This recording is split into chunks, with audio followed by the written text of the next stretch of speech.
All right, the State Department says about 60,000 people had their U.S. visas revoked under President Trump's travel ban. But amid the protests and controversy, Democrats and former CIA officer thinks there's something great about the stalled executive order. And he's here right now. Brian Dean Wright joins us to explain.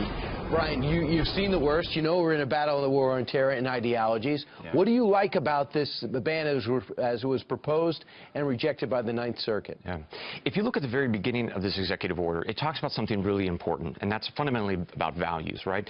President Trump said, listen, we need to talk about what kinds of immigrants we want into this country. Specifically, we don't want folks who are going to discriminate against folks who are gay or folks who are women or people based on their race. That's an important conversation to have in this country, and it's one that ought to be reflected in our immigration policies. And if that was communicated effectively, perhaps the American people would have understood it more. Sure. Let me give you an example.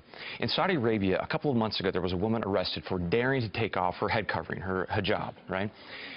We should be asking the question, do we want her and people like her in this country? Or do we want the people that jailed her, that created those laws in Saudi Arabia?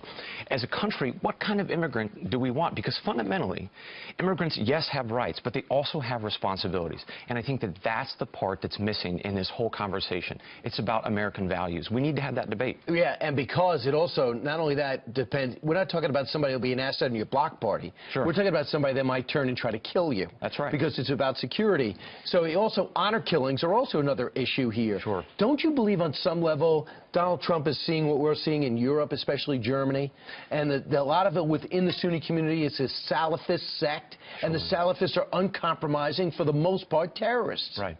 Well, listen, yes, I absolutely agree, but where I would tweak this order and where I think that they went a little bit wrong is in this way. Saudi Arabia is producing this kind of ideology, this radical version of Islam, and that's really the fundamental problem. So why wasn't Saudi Arabia on this ban? Second, we need to be talking about the ideology itself, because that ideology exists in places like Germany, where there are about 10,000 of these Salafists, right? So that conversation about values, about this type of ideology, that's what needs to be the focus here. Yeah, look at Belgium, look at France, look at Germany, and tell those citizens that security is not an issue. Next, right. Your other expertise is intelligence. Yeah. You see what's going on right now, where the CIA is not, or the intelligence agencies are not fully briefing the current president. How dangerous is this? Here's my concern after watching this for the past number of weeks. There ought to be a fundamental wall between our military and intelligence folks and politics. When that wall starts to crack, you start getting down this very, very slippery slope that I've seen abroad, which is basically a police state. So the folks that are, my former colleagues, need to remind themselves that they serve the president, and more importantly, they serve the American people, and their job is to do their job. It is not to leak the classified information that they work so hard to collect. Our job is not to play politics. But they are, and so far, the American people are bystanders. Ultimately, we will pay the price. Well, that's my fear. Thanks so much, Brian. You bet. Interesting perspective. We'll see if they rejigger the order and put it out there again, because the focus was probably get the American people behind if it was presented correctly. Yeah. Brian Dean Wright, thank you. You bet.